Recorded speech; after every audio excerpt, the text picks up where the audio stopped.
Me diskutu si anëtare e Komisionit për të drejtat e njeriut që isha në kuvend, për disa mandate.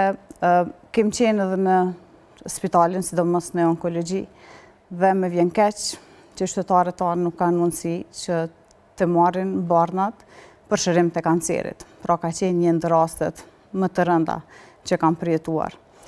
Pastaj e dim që ekonomia dhe bizneset tona nuk janë as pak në situatë të favorshme dhe shumë prej tyre detyrohen edhe që të largohen nga Kosova.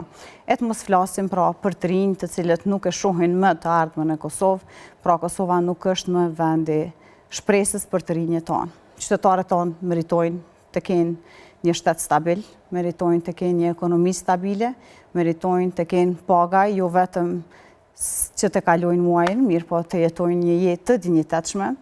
Dhe krejt këtë është Partia Demokratike, e cila ka mundësi që të ofroj zgjidhje për gjitha këto probleme që qytetarët tonë ballafaqohen. Kemi një kandidat për kryeministër, i cili është i dëshmuar në gjitha pozitat që ka pas.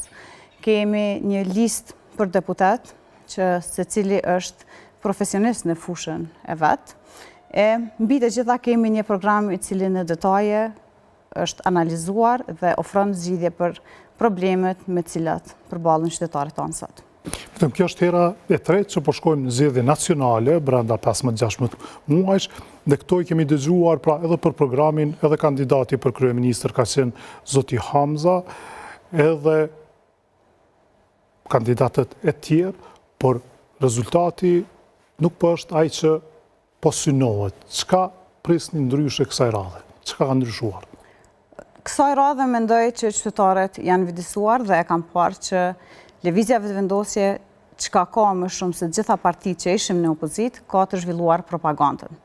Ka të zhvilluar gjuhën e urrejtjes ndaj të gjithëve që mendojnë ndryshe nga Albin Kurti dhe lëvizja vetëvendosje. Pra, të gjithë ne të tjerët që nuk mendojmë se pushteti aktual, jemi kundërshtar.